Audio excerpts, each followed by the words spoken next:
આજે હું સૌથી સહેલી રીતથી બનતી અને બાળકોની ફેવરેટ ચોકલેટ કેક એકદમ ટેસ્ટી અને જોતાં જ ખાવાનું મન થઈ જાય ને એવી સોફ્ટ અને સ્પંચી બિસ્કિટ કેકની રેસીપી લઈને આવી છું.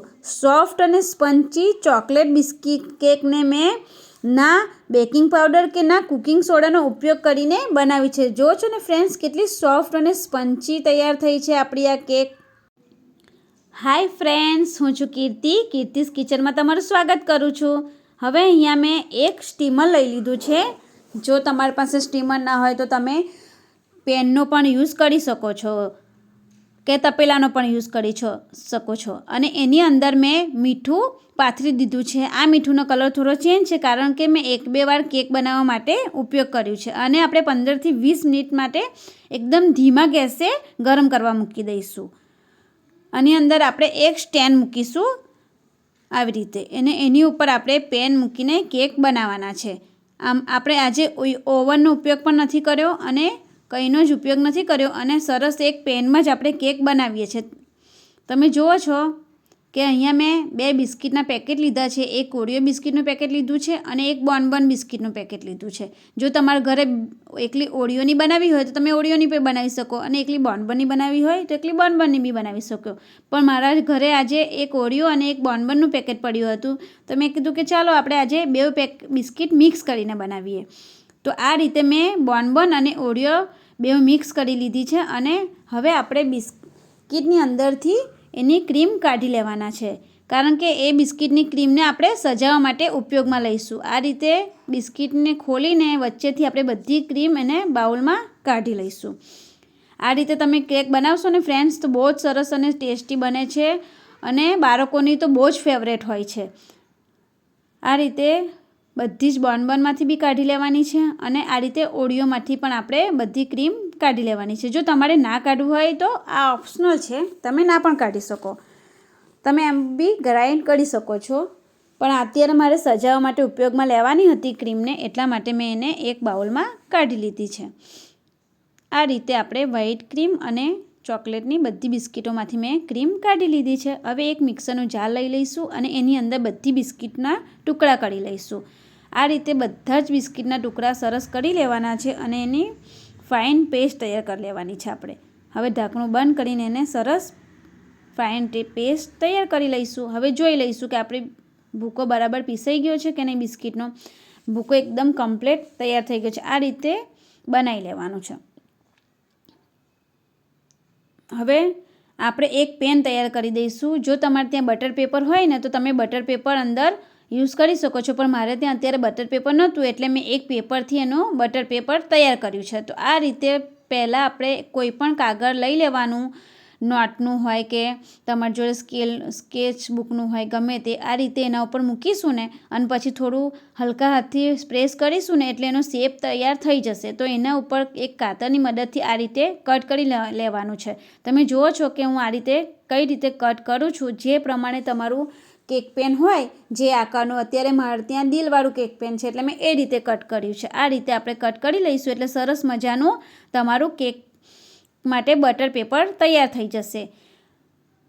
અને બજારમાં બટર પેપર મળે છે, એ પણ તમે ઉપયોગ કરી શકો છો. આ રીતે તમારા ઘરમાં તેલ હોય, ઘી હોય યા બટર હોય, એને આ રીતે ગ્રીસ કરી લેવાનું છે પહેલાં પેનને, પછી અંદર બટર પેપરને જે પેપર આપણે કટિંગ કરીને તૈયાર કર્યું છે ને એને સરસ અંદર વ્યવસ્થિત સેટ કરી લેવાનું છે પહેલાં, એટલે ખસી ના જાય. અંદર થોડું તેલ લગાવ્યું હતું એટલે થોડું ખસી જાય છે, પણ એને સરસ પ્રેસ કરીને લગાવી લેવાનું છે. હવે એના ઉપર બી આપણે થોડું તેલ, બટર યા ઘીનો ઉપયોગ જે કરો છો તમે, એને સરસ એને ગ્રીસ કરી લેવાનું છે ચારે બાજુથી. એટલે આપણી કેક અંદર બેટર નાખીશું ને તો અંદર ચોંટશે નહીં. જ્યારે બનીને તૈયાર થશે ને ત્યારે ચીપકશે નહીં અને સરસ રીતે નીકળી જશે. હવે આપણે જે બિસ્કિટનો ભૂકો તૈયાર કર્યો છે એનો આપણે મિશ્રણ તૈયાર કરી લઈશું. જો આ રીતે બધો બિસ્કિટનો ભૂકો એક બાઉલમાં કાઢી લેવાનો છે.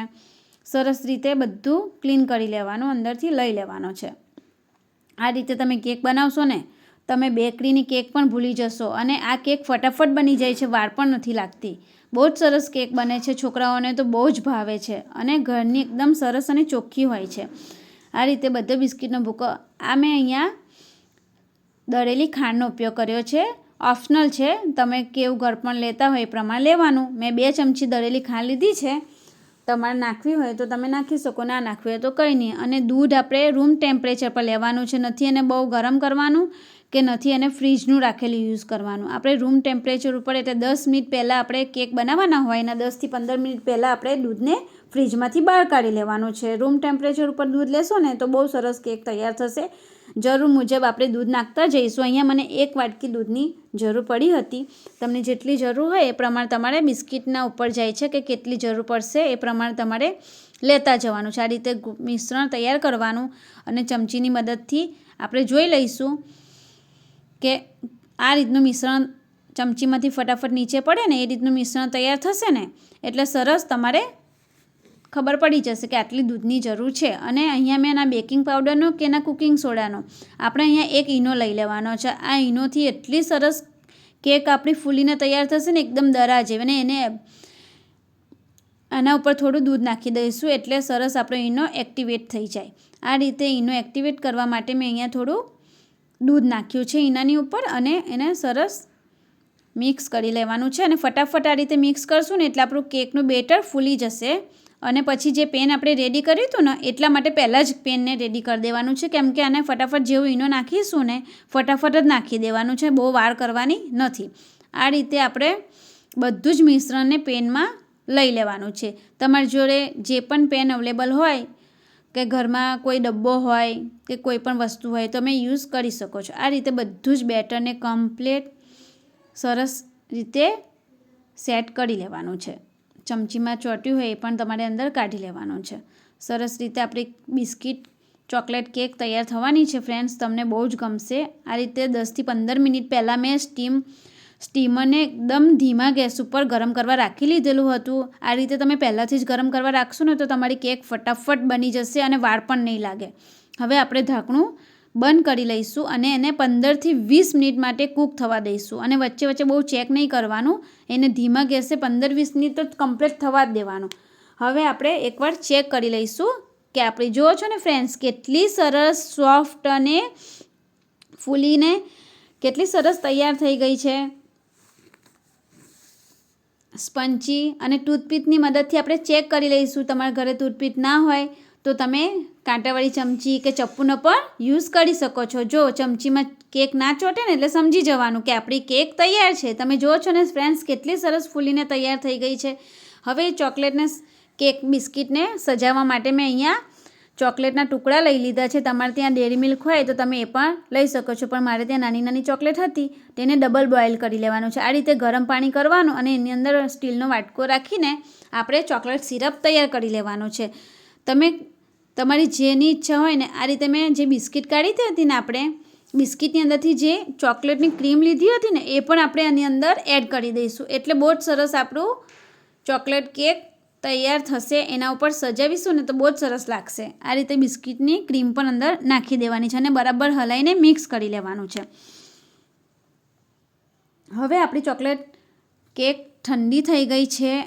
કેક ઠંડી થાય ને પછી જ ફ્રેન્ડ્સ એને બહાર કાઢવાની છે અને ગરમ ગરમ કાઢવાની નથી. જો તમે ગરમ ગરમ કાઢશો ને તો એ તૂટી જશે, ક્યાં બરાબર નીકળશે ને ચોંટશે. આ રીતે ચપ્પુની મદદથી ચારે બાજુ કિનારી ફેરવી કરવાની છે અને પછી જ કેક આપણે કાઢવાની છે. જે પણ ટેબલ ઉપર તમે કેક કાઢવાના હોય યા કોઈ ઢાંકણા ઉપર કે ગમે ઉપર એના ઉપર પહેલાં આપણે થોડી ચોકલેટ સિરપ આપણે લગાવી લઈશું. આ રીતે લગાવી લીધા પછી આપણે એના ઉપર ચોકલેટ પેનમાંથી ડબ્બો ઊંધો નાખીશું અને કેક પેનને ઠપકારીશું ને એટલે સરસ રીતે આપણી કેક બહાર નીકળી જશે. કેમ કે એને મેં ઠંડી થવા દીધી છે ને એટલે બહુ સરસ રીતે નીકળી જશે. જુઓ છો ને ફ્રેન્ડ્સ આ સરસ ઠંડી થાય છે ને એટલા માટે નીકળે છે. તમે ગરમ ગરમ નાખી દેશો ને તો એ તૂટી જશે અથવા તમારી કેક પેનમાં ચોંટી રહેશે. જુઓ છો ને ફ્રેન્ડ્સ આપણે બટર પેપર જે તૈયાર કર્યું છે નોટનું કાગળ એ કેવું સરસ નીકળી જાય છે ધીરેથી અને આપણી કેક પણ તૂટતી નથી. કેવી સરસ સોફ્ટ અને સ્પંચી અને જાળીદાર આપણી કેક તૈયાર થઈ છે ને. જો એકદમ પોચી રૂ જેવી છે. બહુ જ સરસ કેક તૈયાર થઈ છે ફ્રેન્ડ્સ. હવે એના ઉપર આપણે થોડું ગાર્નિશિંગ કરી લઈશું અને કેકને સજાવી લઈશું. જે સિરપ આપણે તૈયાર કર્યો છે ચોકલેટનો એને આ રીતે નાખીશું. તમારે જે રીતે તમારે તૈયાર કરવી હોય તમે એ રીતે સજાવી શકો છો. તમે ચોકલેટ ચિપ્સ પણ નાખી શકો છો, અથવા તમે ડ્રાયફ્રૂટ પણ બી તૈયાર કરી શકો છો. તમે બિસ્કિટના ભૂકાથી બી સજાવી શકો છો. તમને જે ગમે એ રીતે તમે સજાવી શકો છો. આ રીતે મેં પહેલાં એક ચપ્પુની મદદથી તમે આ રીતે બધું ફેલાવી લો અને સરસ મજાનું ચમચીની મદદથી કે ગમે તેના મદદથી તમે સરસ એને આ રીતે ચારે બાજુ તમારે ચોકલેટને લગાવી દેવાનું છે. જે સિરપ બનાવ્યું છે ને એને ચારે બાજુ પહેલાં ફેલાવી લેવાનું છે. સરસ ફેલાઈ જાય આપણું સિરપ, આ રીતે ધીરે ધીરે ફેલાવતા જઈશું.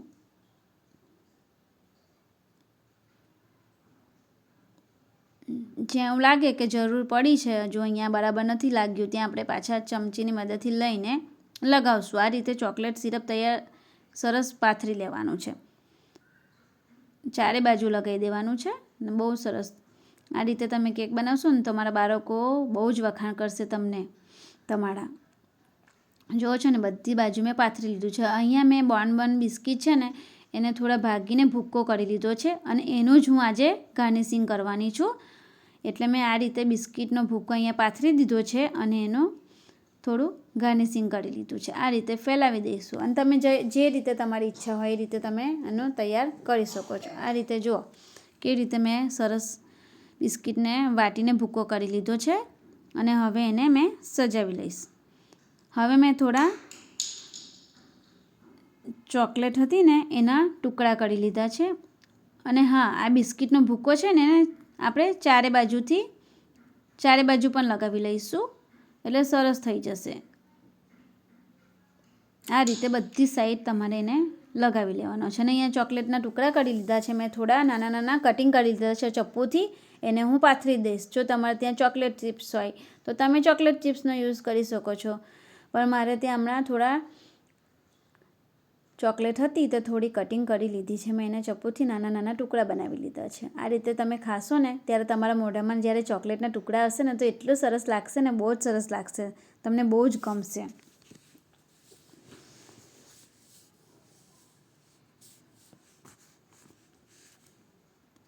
જો છો ને ફ્રેન્ડ્સ કેટલી સરસ દેખાય છે આપણી કેક. એકદમ ટેસ્ટી અને જોતાં જ ખાવાનું મન થઈ જાય એવી સરસ કેક બની છે ને. આ તો બાળકોની ફેવરેટ હોય છે. કેટલી સરસ દેખાય છે. જો છો ને ફ્રેન્ડ્સ બહુ જ સરસ લાગે છે ખાવામાં પણ અને સોફ્ટ અને સ્પંચી બને છે. ના મેં અહીંયા કંઈનો ઉપયોગ કર્યો છે. હવે આપણે ચોકલેટ કેકને કટ કરી લઈશું. જો છો ને કેટલી સરસ સ્પંચી થઈ છે, જોતાં જ ખાવાનું મન થઈ જાય એવી. જો તમને મારો વિડીયો ગમ્યો હોય તો મારા વિડીયોને લાઇક, શેર, કમેન્ટ અને મારી ચેનલને સબસ્ક્રાઈબ કરવાનું ના ભૂલતા. જો છો ને ફ્રેન્ડ્સ એકદમ સોફ્ટ અને સ્પંચી ચોકલેટ બિસ્કિટ કેક આપણી તૈયાર થઈ છે. તમે બેકરીની કેક પણ ભૂલી જશો.